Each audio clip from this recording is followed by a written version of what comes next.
नमस्कार दोस्तों, मैं श्वेताब कुमार आप सभी का आपके अपने YouTube चैनल लॉकुल पर बहुत बहुत स्वागत करता हूं।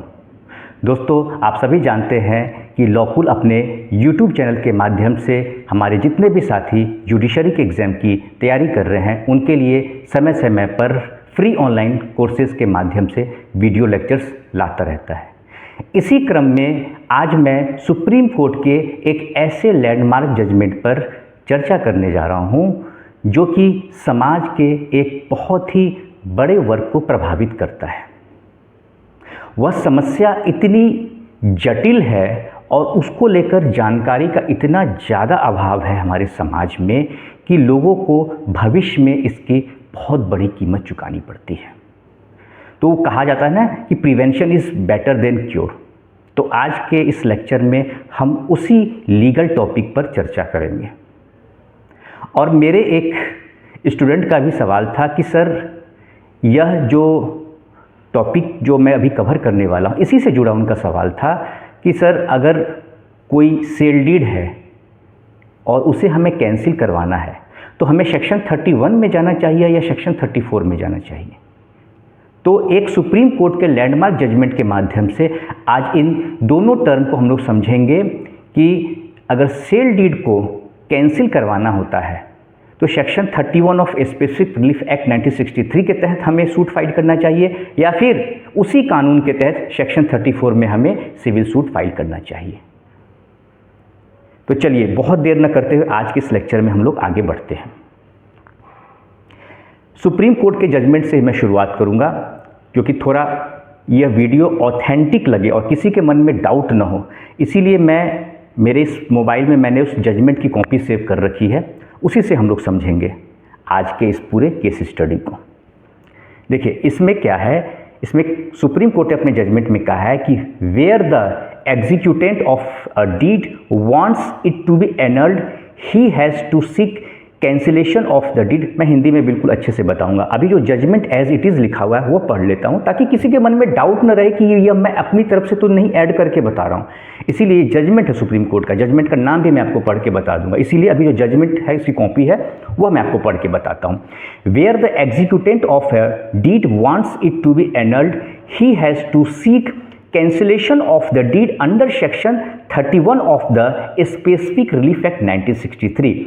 But if a non-executant seeks annulment of a deed, he has to only seek a declaration that the deed is invalid or non-est or illegal or that it is not binding on him. The difference between a prayer for cancellation and declaration in regard to a deed of transfer conveyance can be brought out by the following illustration relating to A and B.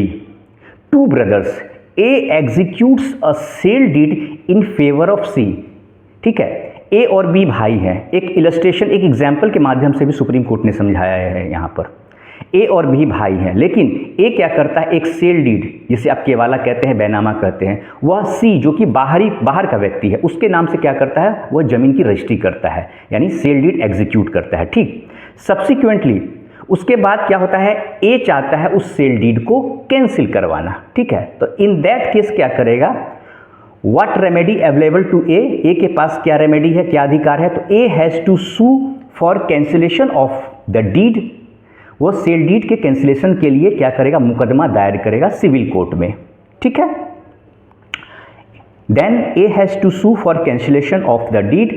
On the other hand if B, लेकिन अगर उसका भाई B है उसको अगर इस जमीन की रजिस्ट्री को रद्द करवाना है तो क्या करेगा, तो इसके लिए जो उसका भाई बी है वो क्या करेगा कि in that case if B who is not the executant of the deed, क्योंकि डीड क्या है, एग्जीक्यूटेंट तो है। एग्जीक्यूटेंट का मतलब जो सेल डीड है उस सेल डीड में बी तो पार्टी नहीं है, ए और बी भाई हैं, लेकिन जो सेल डीड है जमीन की रजिस्ट्री हुई किसके बीच में हुई है, ए और सी के बीच में, सी जो कि बाहर का व्यक्ति है। ठीक है, उसके बीच में सेल डीड जो होता है एग्जीक्यूट हुआ है, जमीन की रजिस्ट्री हुई है, बी इसमें पार्टी तो है नहीं। तो अगर बी को उस सेल डीड को चैलेंज करना है तो क्या करेगा वह, तो वह डिक्लेरेटरी सूट फाइल करेगा। यही बात कहा गया है इसमें कि if B who is not the executant of the deed wants to void it, he has to sue for a declaration that the deed executed by A is invalid, void and non-est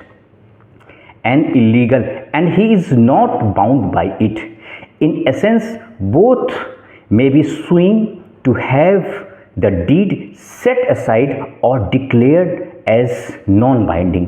यह judgement भी मैं बता देता हूँ अभी तुरंत। Judgement का नाम है, देखिए लिखा हुआ है, सुहरीद सिंह अलियास, ध्यान से सुनिएगा, Suhrid Singh alias Sardul Singh versus Randhir Singh and others, reported in 2010 12 SCC 112। अब देखिए इसको ऐसे समझिए, बहुत लोग का सवाल था, मेरे काफ़ी सारे स्टूडेंट्स का भी सवाल था, और एक स्टेट के सुपीरियर जुडिशियल सर्विस एग्जामिनेशन में भी ये सवाल पूछा गया था। इस पर मैं बहुत सारे लेक्चर्स बनाया हुआ हूँ, लेकिन अभी सुप्रीम कोर्ट का जजमेंट भी मुझे मिल गया, ठीक है। तो बड़ा सीधा सा कॉन्सेप्ट है, मैं बार बार कह रहा था लेकिन लोग समझ नहीं पाते हैं, तो मुझे लगा इसको और ऑथेंटिक कैसे बनाया जाए। मुझे तो पता है, लेकिन कहते हैं ना कि मुझे तो पता है, मैं समझ रहा हूँ, लेकिन सामने वाले कहता है कि भाई आपके पास कोई प्रूफ है, कोई अथॉरिटी है। मैं तो कहता हूँ भाई कानून में दिखा हुआ है, इसके लिए अथॉरिटी क्या चाहिए। लेकिन बहुत सारे लोग सुप्रीम कोर्ट का जजमेंट भी खोजते हैं, तब शायद विश्वास होता है एक मोहर लग गई, तो अब सुप्रीम कोर्ट की भी मोहर यहाँ पे लग गई। ए और बी भाई हैं, ध्यान से सुनिएगा, ए और बी भाई हैं, ठीक है। लेकिन यहाँ पर ए ने क्या किया, सी को एक जमीन बेचता है, ठीक है। सी जो कि बाहर का व्यक्ति है, ए और बी के बीच में नहीं हुआ, दोनों भाइयों के बीच में नहीं हुआ। ए जो है सी को, जो बाहर का व्यक्ति है, उसको क्या करता है, जमीन का रजिस्ट्री करता है, जिसे सेल डीड या केवाला आप कहते हैं, बैनामा कहते हैं। और ए जिसने ज़मीन बेची है, जिस भाई ने, उसको अब क्या है, उसको है कि भाई जो मैंने ज़मीन बेची है, अब वो ज़मीन का केवाला मुझे रद्द करवाना है, मुझसे गलती से हो गया या जो भी कारण है, या पैसा नहीं मिला, कोई भी कारण हो सकता है, उसको अगर रद्द करवाना है तो वो क्या करेगा, section 31 of specific relief act 1963 के तहत वो क्या करेगा, उस जमीन की रजिस्ट्री को वह रद्द करवाएगा, सेक्शन 31 के तहत। लेकिन उसी ए का भाई जो बी है, वह अगर ए और सी के बीच जो जमीन की रजिस्ट्री हुई है उसको वह रद्द करवाना चाहता है, तो वो सेक्शन 31 में नहीं जाएगा। वहाँ पर जो बी है, उस बी को क्या रेमेडी अवेलेबल है, क्योंकि बी क्या है, उस डीड का, जो जमीन का केवाला है, उसमें वह पार्टी नहीं है, ठीक है। पार्टी कौन है, ए और सी है। तो ए और सी दोनों में से किसी को भी उस जमीन की रजिस्ट्री को रद्द करवाना है, तब तो वो सेक्शन 31 में जाएंगे, ए और सी। लेकिन जो बी है, जो कि उस केवाला में, उस जमीन की रजिस्ट्री में पार्टी नहीं है, उस सेल डीड में पार्टी नहीं है, वह section 34 of specific relief act 1963 के तहत क्या करेगा, डिक्लेरेटरी सूट फाइल करेगा। क्यों करेगा, कि वो, क्योंकि उस डीड में वह नॉन एग्जीक्यूटेंट है, उस डीड को उसने एग्जीक्यूट नहीं किया, उस डीड में वह पार्टी नहीं है, इसीलिए वो क्या करेगा, सेक्शन 34 में जाएगा और डिक्लेरेटरी सूट फाइल करेगा। और क्या करेगा, कोर्ट में क्या प्रेयर करना होगा इनको, एक प्लेंट। क्या होता है कि सिविल सूट होता है तो उसमें जो केस करते हैं उनको प्लेंटिफ कहा जाता है, और जो वो पिटीशन कोर्ट में फाइल करते हैं उसको क्या कहता है, प्लेंट कहा जाता है, PLAINT, प्लेंट। और उसी प्लेंट में टिफ जोड़ दिए, प्लेंटिफ, ठीक है। तो जो मुकदमा करते हैं उनको प्लेंटिफ कहा जाता है, और जो पिटीशन फाइल होता है उसको प्लेंट कहा जाता है, ठीक है। तो वहाँ जो प्रेयर करेंगे वो section 34 of specific relief act 1963 के तहत, उसमें प्रेयर में वो साफ साफ मेंशन करेंगे कि यह जो डीड है ये बाइंडिंग नहीं है। उसमें बताएंगे कि भाई संपत्ति का बंटवारा हुआ था, और संपत्ति के बंटवारा में क्या किए, वह मेरे हिस्से की कुछ ज़मीन उन्होंने मेरे हिस्से की बेच दी और कुछ हिस्सा अपने ज़मीन का बेच दिया, ऐसे करके, ठीक है। उसमें मेरा मकान था, मेरी संपत्ति उसमें आ गई, मेरा ज़मीन का हिस्सा उन्होंने बेच दिया। अब उस सेल डीड में आप पार्टी नहीं है, तो आप सेक्शन 34 में जाइएगा, प्रेयर कीजिएगा कि वो जो सेल डीड केवाला है उसको नल एंड वाइड घोषित किया जाए, आपका जो पोजीशन है उसको आपको रीस्टोर किया जाए, यानी कि उस पर आपको कब्जा दिलाया जाए अगर उसने कब्जा कर लिया है। ये सारे आप प्रेयर करेंगे। इंजंक्शन के लिए प्रेयर कर दीजिए कि उस पर कोई निर्माण न हो, उस ज़मीन पर उसके द्वारा, या किसी प्रकार का उस पर तोड़फोड़ न हो, समझ गए। तो ये सारी चीज़ें हैं। तो यह कुछ अंतर है जो कि मैंने सुप्रीम कोर्ट के जजमेंट के माध्यम से आपको समझाने का प्रयास किया। कैसा लगा आज का ये वीडियो लेक्चर, कमेंट सेक्शन में ज़रूर बताएं। नमस्कार।